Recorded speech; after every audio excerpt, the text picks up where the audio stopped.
And எனக்கு அந்த ஸ்டேஜில் அன்றைக்கி ஏறும்போது எனக்கு அது ஃபீல் ஆச்சு, சொல்லணும்னு தோணுச்சு. அந்த டேட் வந்து நான் முன்னாடியே பார்த்து வச்சிட்டேன்.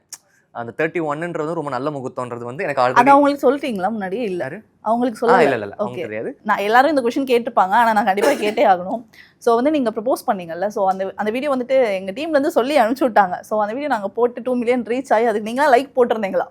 ஓகே. ஸோ வந்து அதை நாங்க சொல்றோம். ஸோ அது வந்துட்டு எப்படி பிளான் பண்ணதா, இல்லை வந்துட்டு என்ன பேசிஸில் நீங்கள் வந்துட்டு ப்ரப்போஸ் பண்ணீங்க? இல்லை, படம் பண்ணி முடிச்சதுக்கப்புறம் தான் கல்யாணம் பண்ணுற பிளானில் இருந்தேன். ஏன்னா அதுக்கு முன்னாடி அவங்க பண்ணலான்னு சொன்னாங்க கல்யாணம். ஏன்னா நான் ரொம்ப லோவான ஒரு டைமில் இருக்கும்போது அவங்க கல்யாணம் பண்ணிக்கலாம், நீ இப்படி இருக்காத தனியாக அப்படின்ற மாதிரி சொன்னாங்க. நான் சொன்னேன், இல்லை நான் படம் பண்ணிட்டு தான் பண்ணுவேன், கொஞ்சம் வெயிட் பண்ணுன்னு சொல்லிட்டு தான் நான் பண்ணது.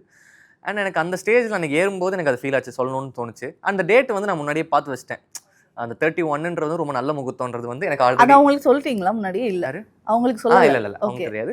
பட் எங்கள் வீட்டிலலாம் சொன்னாங்க ரொம்ப நல்ல நாள்னு. அப்போது எனக்கு ஸ்டேஜ் ஏறும்போது எனக்கு அது டக்குன்னு தோணுச்சு, சொல்லிடலாம் அப்படின்னு சொல்லிட்டு. ஏறுறதுக்கு முன்னாடியே யோசிச்சிட்டேன், இது சொல்லிடலான்னு சொல்லிட்டு. அப்போ ஏறும்போது பேசினேன், அவ்வளோதான்.